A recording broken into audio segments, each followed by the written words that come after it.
আসসালামু আলাইকুম রহমতুল্লাহি ওয়া বারাকাতুহু।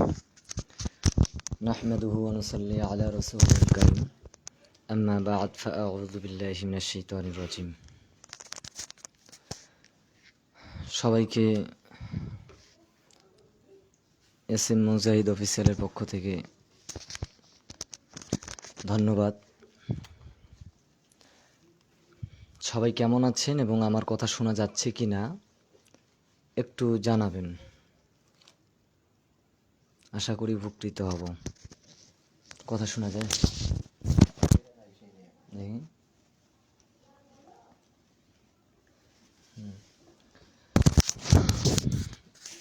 না,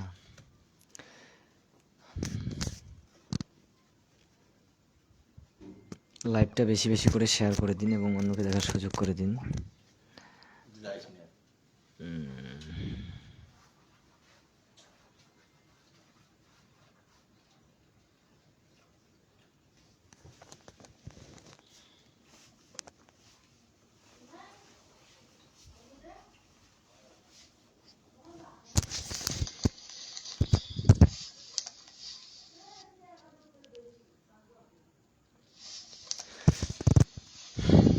যারা লাইভটি দেখতেছেন, লাইভটি বেশি করে শেয়ার করে দিন।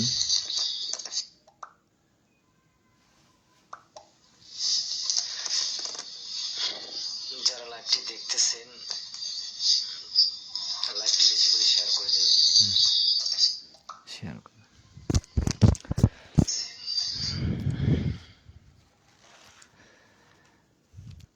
আশা করি সবাই ভালো আছেন।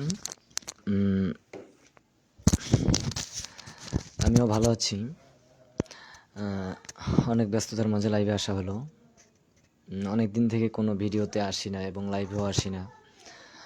আন্তরিকভাবে দুঃখিত। ব্যক্তিগত সমস্যার কারণে লাইভে আসা হয় না ঠিকমতো এবং ভিডিও আগের মতো কন্টিনিউ করতে পারতেছি না অনেক সমস্যার কারণে। তার জন্য আন্তরিকভাবে দুঃখিত। সবাইকে ধন্যবাদ জানাই যে আমার ভিডিওগুলো যারা দেখে এবং সাপোর্ট করে।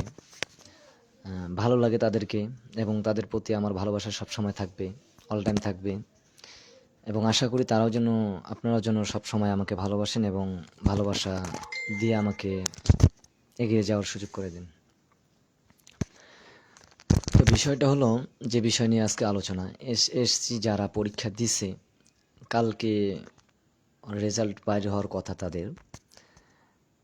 তাদেরকে বিষয়ে তাদেরকে মিন করে আজকের এই লাইভে আসা। তাদেরকে বিষয় তাদেরকে নিয়ে কোনো কিছু একটু বলবো, কিছু কথা, এবং তাদের গার্জিয়ানদের জন্য বিশেষ কিছু কথা বলবো গুরুত্বপূর্ণ। বিষয়টা হলো, আমাদের দেশের আধুনিক শিক্ষা ব্যবস্থা আধুনিক হলেও আমাদের মানসিক ভাবনা বা মানসিক চিন্তাগুলো এখনও আধুনিক হয়নি। অনেকে মনে করেন যে যদি কোনো শিক্ষার্থী সরকারি বিশ্ববিদ্যালয়ে ভর্তি হতে না পারে বা তাহলে সে কোনোভাবেই মেধাবী নয়। এবং আরও অবাককর হচ্ছে যে বিষয় হচ্ছে, যদি কেউ বিজ্ঞান বিভাগে এসএসসি বা এইচএসসি যারা পাশ করে, আমরা তাদেরকে খুব মেধাবীভাবেই সাপোর্ট করি এবং স্বীকৃতি দেই। সেক্ষেত্রে আমি বলি যে যদি অন্য কেউ যদি ব্যবসায়ী শিক্ষায় বা মানবিক কোনো শাখায় পড়াশোনা করে, তাহলে তার কোনো মেধা নাই বা তার মেধা খুবই কম, আমরা এই বলেই তাদেরকে স্বীকৃতি দেই। কিন্তু আদৌ কি তাই? আসলেই খুব অবাক করা আমাদের স্ট্যান্ডার্ড। যে কিছুই, যাই হোক, শুধুমাত্র একজন শিক্ষার্থী জানেন যে বোর্ড পরীক্ষা দেওয়ার জন্য, এবং বোর্ড পরীক্ষা না, যে কোনো পরীক্ষা দেওয়ার জন্য যদি কোনো ছাত্রর কোনো নিজের ব্যক্তিগতভাবে পড়াশোনার স্টেটমেন্ট না থাকে, তার ব্যক্তিগত পড়াশোনার কোনো মেধায় কোনো ধারণ না থাকে কোনো পড়াশোনা, তাহলে সে কখনোই ওই পরীক্ষার হলে যাবে না বা তার পক্ষে যাওয়াটাও পসিবল না। আর যে ছাত্রগুলো যায়, তারা অনেকভাবে চেষ্টা করেই পরীক্ষার হলে যায় এবং নিজের সর্বোচ্চ চেষ্টা দিয়ে পরীক্ষা দেওয়ার চেষ্টা করে। এবং বিষয় হলো যে একজন শিক্ষার্থী তাদের রাত দিন এক করে, খাওয়া দাওয়া হারাম করে, ঘুম হারাম করে, নিজের শান্তি সব কিছু ত্যাগ করে পড়াশোনার একটা বা পরীক্ষার একটা সময় নির্ধারণ করে বা পরীক্ষার আগে আগে তারা প্রস্তুতি নেয় ভালো, যে আমাকে পরীক্ষা দিতে হবে, ভালোভাবে রেজাল্ট করতে হবে, না হলে তো আমার কেরিয়ার আছে সামনে, আমার ফ্যামিলির একটা আত্মসম্মান এবং মর্যাদা আছে, তাদের এগুলো রক্ষা করতে হবে। প্রত্যেকটা শিক্ষার্থী ভাই ও বোনেরা সবাই এই চিন্তায় করে এবং আমিও সেটাই চিন্তা করি। বিষয়টা হলো যে প্রস্তুতি নিয়ে থাকেন যাদের আর্থিক একটু ভালো, মানে আর্থিক অবস্থা একটু ভালো যাদের, তারা দেখা যাচ্ছে যে নামি দামি সব কোচিং সেন্টারে এবং ভর্তি হয়ে যায়। এবং যাদের আর্থিক অবস্থাটা একটু কম, যারা মধ্যবিত্ত এবং গরিব, তারা সেরকম কোনো নামি দামি বিশ্ববিদ্যালয়ে বা মানে নামি দামি কোচিং সেন্টারে ভর্তি হতে পারে না। কারণ মেন সমস্যা হলো আমাদের আর্থিকের কারণে ভালো কোনো নামি দামি কোচিং সেন্টারে ভর্তি হতে পারে না। সেই বিধায় আর সেই ছাত্রগুলো যারা নামি দামি কোনো কোচিং সেন্টারে ভর্তি হতে পারে না, তারা কলেজের কোনো ভার্সিটির কোনো বড় ভাই কাছ থেকে পরামর্শ নিয়ে বাহির থেকে, দোকান থেকে, বাজার থেকে বই কিনে সে ঠিক ওই ছাত্রটার মতো প্রস্তুতি নেওয়ার চেষ্টা করে যে আমাকেও তো পাশ করতে হবে, যেহেতু পরীক্ষা দিব। আমাদের আর্থিক সমস্যা পারিবারিকভাবে, এজন্য আমরা ভালো কোনো ভার্সিটিতে বা কোচিং সেন্টারে ভর্তি হতে পারতেছি না। এখন অন্তত বাজার থেকে তো আমাদেরকে বইটা কিনে অন্তত তো পড়তে হবে। সেক্ষেত্রে অনেকে বাজার থেকে, বাহির থেকে বই কিনে চেষ্টা করে যায়। তা এই রেসে সবাই বিজয়ী হতে পারে না, অনেকে জয়ী হন, আবার অনেকে হেরে যান। যারা জয়ী হন তাদেরকে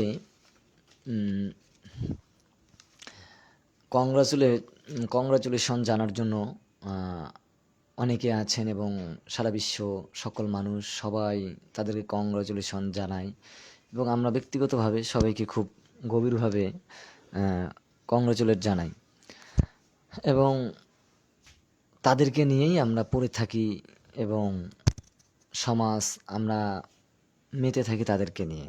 কিন্তু সমাজ থেকে এবং শিক্ষার জায়গা থেকে যে স্টুডেন্টরা পড়াশোনা করে ভালো রেজাল্ট করতে পারলো না, ভালো একটা কোচিং সেন্টারে ভর্তি হতে পারলো না, না পারার জন্য ভালো পড়াশোনা করতে পারে নাই, যদি তারা কখনো ফেল করে, আমরা তো তাদেরকে কখনো মানসিক যে একটা ভারসাম্য আছে তাদেরকে সাপোর্ট করার জন্য মানসিকভাবে, সেটা তো করিই না।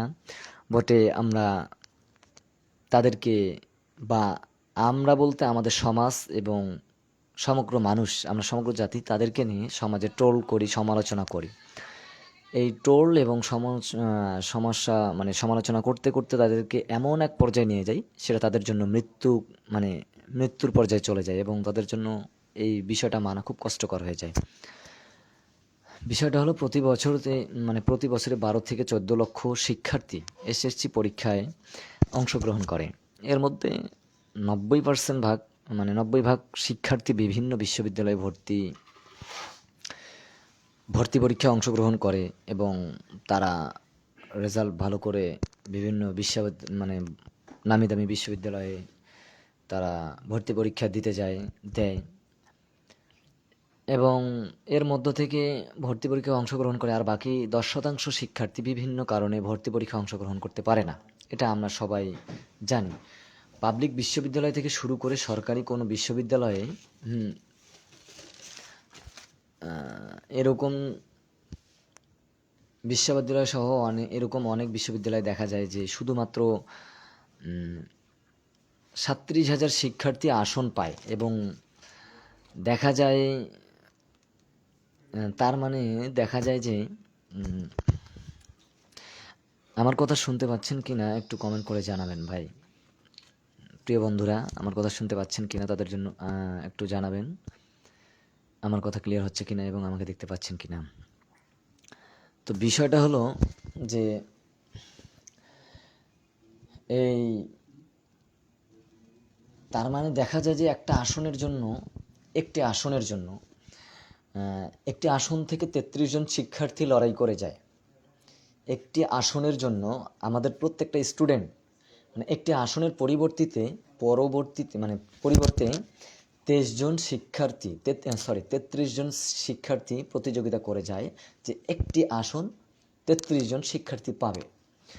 এখন আপনি চিন্তা করে দেখেন, একটি আসন 33 জনের পাওয়া কি পক্ষে সম্ভব? 33 জনের পক্ষে পাওয়া কি সম্ভব?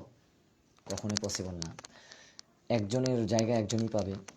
কিন্তু যেহেতু একজনের জায়গা থেকে আমাদের যেটা মার্ক করে আমরা দেখতে পাইছি যে 12 থেকে 14 লক্ষ শিক্ষার্থী এই পরীক্ষায় অংশগ্রহণ করে এবং আরও বেশি বেশি করে, তা আমি আনুমানিক এটা ধরে নিছি।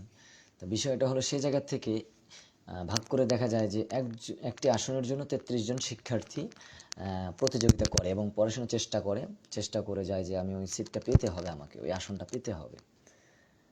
তো 33 জন ছাত্রের মধ্যে যারা পায় না, আচ্ছা তাদের কি মেধা নেই? তারা কি মেধাহীন, শূন্য? তারা কি ভালো ছাত্র না? আচ্ছা তারা পায় না বিধায় ভালো ছাত্র না, কিন্তু আমরা দেখা যাচ্ছে এটা করে যে একটা সিটের জন্য আমাদের 33টা করে ছাত্র প্রতিযোগিতা করতেছে একটা সিটের জন্য। এখানে একটা সিট তো 33 জনের মধ্যে যে কোনো একজন পাবে, 33 জন পাবে না। আর বাকি 33 জনের মধ্যে একজন পাইলে বাকি 32 জন এখানে আপনার দেখা যাচ্ছে পাচ্ছে না সিট। সেক্ষেত্রে আমরা বলি যে পায়নি বিধায় মানে একজন আমার বাসার পাশার যদি কেউ ভার্সিটির ভর্তি পরীক্ষায় বা এসএসসি পরীক্ষায় যদি সে পড়াশোনা করে বা পরীক্ষা দেয়, যদি ফেল করে বা ওই ভর্তি পরীক্ষা যদি সে পাস না করে, ভার্সিটিতে চান্স না পায়, তখন আমরা তাদেরকে স্বীকৃতি দেই যে তার মেধা ভালো না এবং সে ভালো স্টুডেন্ট না, কিন্তু সে তার নিজের জায়গা থেকে সে যথেষ্ট পরিমাণে চেষ্টা করে। হ্যাঁ, তাদেরও একটু ত্রুটি আছে। এখন প্রেক্ষাপট অনুযায়ী বাস্তবতার সঙ্গে অনেক স্টুডেন্ট হার মেনে যাচ্ছে, মানে সমাজে মিশতে গিয়ে দেখা যাচ্ছে যে নিজের নিয়ন্ত্রণ নিজে হারিয়ে ফেলছে, সঙ্গদোষে ব্যতিক্রম লাইনে চলে যাচ্ছে, সেটা খুবই কম। কিন্তু যারা পড়াশোনা করতেছে 10%-এর মধ্যে 7% ছাত্র পড়াশোনাতে এগিয়ে আছে এবং মনোযোগ সহকারে নিজের লক্ষ্য নিয়ে পড়াশোনায় নেমে আছে এবং সেই প্রচেষ্টায় সে নিজেকে লড়াই করে যাচ্ছে। সেক্ষেত্রে বিষয়টা হলো যে আর বাকিরা শিক্ষার্থী নয়, আমরা এভাবেই স্বীকৃতি দেই। যারা পারে না, পরীক্ষা পাশ করে না, তাদেরকে আমরা স্বীকৃতি দিই তারা শিক্ষার্থী নয়। তা দেশের কোনো পাবলিক বিশ্ববিদ্যালয়ে চান্স পায়নি, হয়তো লাকটা ফেভার করেনি তার জন্য, মানে তার লাকটা ফেভার করেনি, এই জন্য চান্স পায়নি। তবে সে মেধাবী না বা সে পড়াশোনা পারে না বা ভালো স্টুডেন্ট না, এটা না, এটা মোটেও না। এটা আমাদের কনসেপ্টটা রং। বিষয়টা হলো দেখা যায় যে অনেক সময় তারাই স্কলারশিপ নিয়ে দেখা যাচ্ছে যে সমস্ত স্টুডেন্টরা, যে সকল ছাত্রছাত্রীরা ওই একটি আসনের জন্য 33 জন যে শিক্ষার্থীরা প্রতিযোগিতা করলো এবং করে যে সাকসেস হইল, জয়ী হলো, সে তো হলোই, আর যারা পরাজয়ী হইল না, তারা দেখা যাচ্ছে যদি তাদের একটা ইচ্ছা আগ্রহ শক্তি থাকে, তাহলে তারা দেখা যাচ্ছে যে বিভিন্নভাবে তারা স্কলারশিপ নিয়ে বাইরের দেশে চলে যাচ্ছে পড়াশোনার জন্য। নিজের দেশে হচ্ছে চান্স পাচ্ছে না, কিন্তু বাইরের দেশে পড়াশোনার জন্য তারা ঠিকই চলে যাচ্ছে স্কলারশিপ নিয়ে। কিন্তু যারা এই দেশে চান্স পাইছে দেখা যাচ্ছে যে তাদের থেকে তারা ভালো কিছু করতেছে বা করার লক্ষ্য রাখে তারা। এখন মনে রাখতে হবে যে শিক্ষার্থী ফেল করেছে তার কিন্তু সব শেষ হয়নি। এই বিষয়টা আমি তাদের জন্য বলতেছি যারা এসএসসি পরীক্ষা দিচ্ছে এবং তাদের গার্জিয়ানের জন্য। যে সকল ভাই ও বোনেরা আমার এসএসসি পরীক্ষা দিয়েছে তাদের জন্য এবং তাদের গার্জিয়ানের জন্য এই কথাটা বলতেছি, ভালোভাবে আপনারা মনে রাখেন এই কথাটা তাদের জন্য। বিষয়টা হলো যে যে সকল শিক্ষার্থীরা ফেল করবে তারা যেন এটা না ভাবে যে তাদের সব শেষ হয়ে গেছে, এবং তাদের গার্জিয়ানদেরকে আমি বলতেছি যে আপনারা ভালো করে মনে রাখবেন, আপনার সন্তান ফেল করছে বিধায় যে তার সব কিছুই শেষ হয়ে গেছে, তার জীবনটা হেল হয়ে গেল, তা না। বিষয়টা হলো হার জিত নিয়েই একটা খেলা। আপনার ছেলে ফেল এবং পাস নিয়েই একটা শিক্ষার ব্যবস্থা। তা বিষয়টা হলো এখানে ফেল করতেই পারে, স্বাভাবিক বিষয়। এখন সে ফেল করলো বিধায় সে তার সব শেষ হয়ে গেল, সে মেধাবী না, তার মেধা বিকাশের জন্য মানে সে ভালো স্টুডেন্ট না খারাপ স্টুডেন্ট, এটা না। বিষয়টা হলো আমাদেরকে উম, এটা সে যদি ফেল করে এটার জন্য আমরা দায়ী, কারণ তার মেধা বিকাশের জন্য হয়তো তাকে সঠিকভাবে চান্স দেওয়া হয়নি। এবং তবে মনে রাখতে হবে, একজন শিক্ষার্থী পরীক্ষায় পাশ করলো কি করলো না এভাবে কিন্তু তার মেধা যাচাই করা যায় না। অনেকে আছে অনেক পারিবারিক সমস্যা, নিজের ব্যক্তিগত সমস্যা, অনেক সমস্যা নিয়েই ভোগান্তির মাঝে থেকে তারা পরীক্ষা দিতে পারে না, বা পরীক্ষা দেয় বা কোনো মতো দিতে গিয়ে পড়াশোনা করতে পারে না, তারা ফেল করে। এই জন্য তারা যে স্টুডেন্ট খারাপ, ফেল করছে, তাদের সব শেষ হয়ে গেছে, তা না। এখন আমি ওইসব শিক্ষার্থী এবং গার্জিয়ানদেরকে বলতেছি যে ফেল করলো বিধায় তাদের মেধা নাই, তাদের সব শেষ হয়ে গেছে, এটা কখনো ভাববেন না এবং করবেন না। এবং সে পরীক্ষা ফেল করছে বিধায় তার সব শেষ হয়ে গেছে, সে ভার্সিটিতে চান্স পাবে না, ভার্সিটিতে চান্স পাওয়ার মতো কোনো পসিবিলিটি নেই, এটা ভুল ধারণা। দ্য কনসেপ্ট ইজ রং, আমাদের কনসেপ্টগুলো রং। এখন সে একবার ফেল করছে, আরেকবার সুযোগ দেওয়া উচিত তাদেরকে বা তাকে, যেন সে আরেকবার চেষ্টা করে ভালো কিছু করায় এবং পরবর্তীতে চেষ্টা করে ভালো রেজাল্ট করে যেন সে ভার্সিটিতে চান্স নিতে পারে এবং ভার্সিটিতে উত্তীর্ণ হতে পারে। এখন বিষয়টা হলো, এগুলো বিষয় নিয়ে আমাদের পরীক্ষায় যদি ওই সব শিক্ষার্থী ফেল করে, তাদের সেটার জন্য দোষ কি তাদের? না, তাদের দোষ না। সেটা আমাদের সমাজের স্ট্যান্ডার্ডে, হ্যাঁ, এবং আমাদের শিক্ষা ব্যবস্থার, সে দোষটা হলো আমাদের শিক্ষা ব্যবস্থার এবং আমাদের দেখা যাচ্ছে অনেক শিক্ষা ব্যবস্থা, দেখা যাচ্ছে একটা ছাত্র যদি সারা বছর পড়াশোনা করতেছে, মানে অধ্যয়নরত আছে, কিন্তু সে নিয়মিত স্কুলে যাচ্ছে না, কলেজে যাচ্ছে না, তা দেখা যাচ্ছে যে পড়াশোনা ঠিক মতো করতেছে না। সেই স্কুলের রুলস হলো, আসলো কি আর না আসলো, এরকম অনেক স্কুল আছে যে এখনো ওই রকম হার্ড না, তবে পড়াশোনায় স্কুল রানিং থাকে কন্টিনিউ, শিক্ষক মহোদয়রা যায়। কিন্তু দোষ, যদি আমাদের বিষয়টা হলো, যদি ব্যবস্থাটা খুব কড়াভাবে থাকতো, যে বাধ্যকতা যে স্টুডেন্টকে আসতেই হবে, যদি না আসে তাদেরকে মানে অব্যাহতি দেওয়া হবে বা তাদেরকে শিক্ষার্থীর খাতা থেকে নাম কেটে দেওয়া হবে, এরকম যদি কোনো আইন থাকতো, রুলস থাকতো, তাহলে দেখা যেত যে প্রতিটি ছাত্র বাধ্যকতা এখানে থাকতো যে বাধ্য সে স্কুলে যাইতো বা কলেজে যাইতো, আসতো, তখন তার মিনিমাম পড়াশোনাটা একটু হলো ভালো হইতো। তা বিষয়টা হলো ওইসব গার্জিয়ানদের জন্য বলতেছি এইসব কথাটা আজকের লাইভ, এবং আগামীকালকে যেসব এসএসসি পরীক্ষার্থী যাদের দিছে, যাদের রেজাল্ট শনাক্ত করা হবে কালকে, তো তাদের জন্য বলতেছি এবং সে সকল ভাইদেরকে বলতেছি এবং বোনদেরকে বলতেছি, যদিও কোনো ভাই বোন ফেল করে, তারা কখনোই কোনো ভুল ডিসিশন নেবেন না। তাদেরকে, এর আগে একটা কথা বলি, তাদের জন্য কিন্তু কালকের অবস্থানটা খুব কঠিন হয়ে দাঁড়াবে, এবং আশেপাশের যে মানুষের কথা এবং একটা যে বাহ্যিক ব্যবস্থা আছে তাদের জন্য কঠিন হয়ে যাবে, এবং এলাকাবাসী, নিজের পরিবারের মানুষ, তাদের যে একটা আলোচনা সমালোচনা এবং কথার তোপে পড়ে তাকে খুব খারাপ হতে, মানে খুব খারাপ একটা পরিস্থিতিতে সময় পার করতে হবে। এখন বিষয়টা হলো, যদি কোনো ছাত্র ফেল করে বা ফেল করেনি এমন ছাত্র আছে, রেজাল্ট মানে পাশ করছে, রেজাল্ট কোনো রকম, সে সকল স্টুডেন্টদেরকেও পরিবারের মানুষ এবং বাইরের এলাকাবাসীর মানুষ ছাড় দেয় না, কথা শোনা থেকে নিয়ে এবং সমালোচনা তাদেরকে নিয়ে ট্রোল করা পর্যন্ত, মানে এগুলো ছাড় দেয় না। তাদেরকে বলতেছি, আর ওইসব গার্জিয়ানদেরকেও বলতেছি, যে গার্জিয়ানদের উদ্দেশ্যে এই কথাটা বলতেছি, এলাকাবাসীর অনেক মানুষ আপনার কানে এইসব কথা দিবে যে আপনার সন্তানটা ভালো রেজাল্ট করলো না, কি করে, এই সেই, খারাপ শাসন করার না বা শাসনের অভাবে সে এরকম হয়ে গেছে, ফেল করছে, শুধু আপনাদের কারণে নষ্ট হয়েছে। আপনারা কখনোই এই সব লোকের কথা কানে নেবেন না।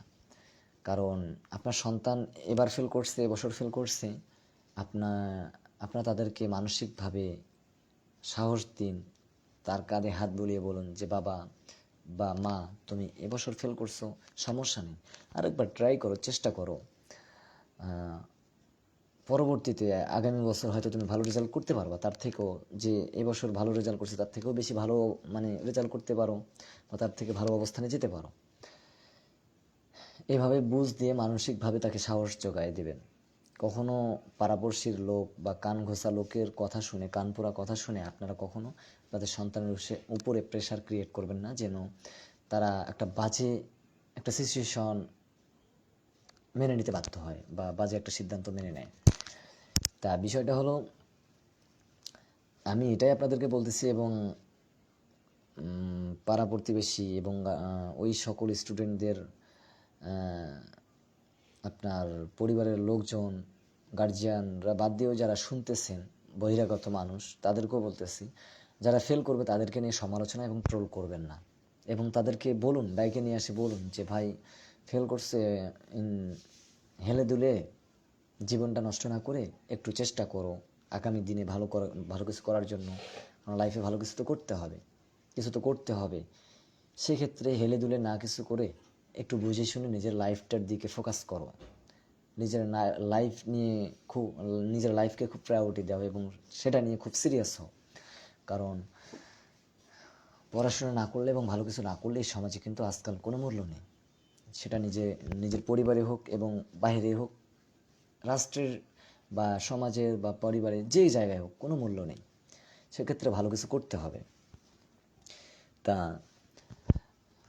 আশা করি আমার কথাগুলো বুঝতে পারছেন আমি কি বলছি এবং কি কারণে আমার লাইভে আসা।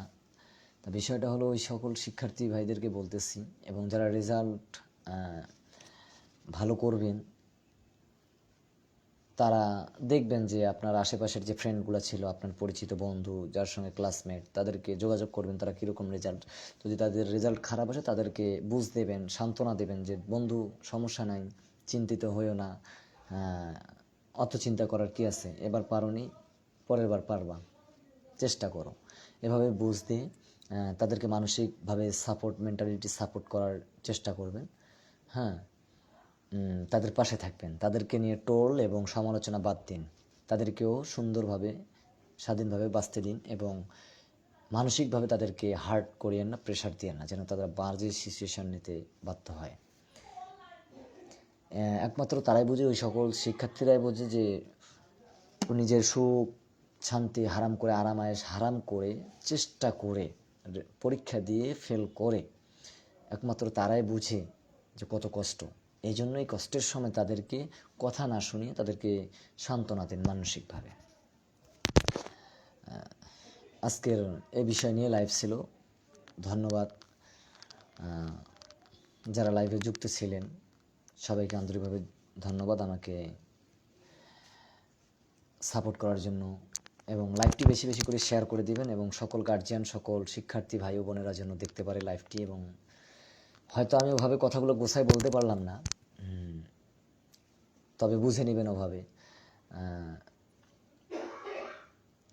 প্রত্যেকটা শিক্ষার্থী ভাই ও বোনদের জন্য আমি দোয়া রাখি, যেন আশা করি সকলেই ভালো রেজাল্ট পায়, সবাই ভালো রেজাল্টের আশা রাখে, এবং সবাই ভালো রেজাল্ট করে যেন বাবা মায়ের মুখ উজ্জ্বল করতে পারে, এ আশা ব্যক্ত করে আমার আজকের এই লাইভ আলোচনা এখানেই সংক্ষিপ্ত করতেছি। সবাই ভালো থাকবেন, সুস্থ থাকবেন।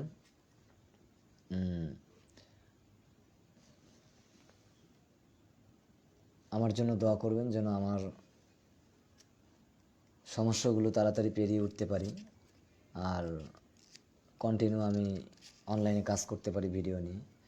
দোয়া করবেন আমার জন্য, আর সাপোর্ট করে পাশে থাকবেন। সবাই ভালো থাকবেন। আসসালামু আলাইকুম ওয়া রাহমাতুল্লাহি ওয়া বারাকাতুহু।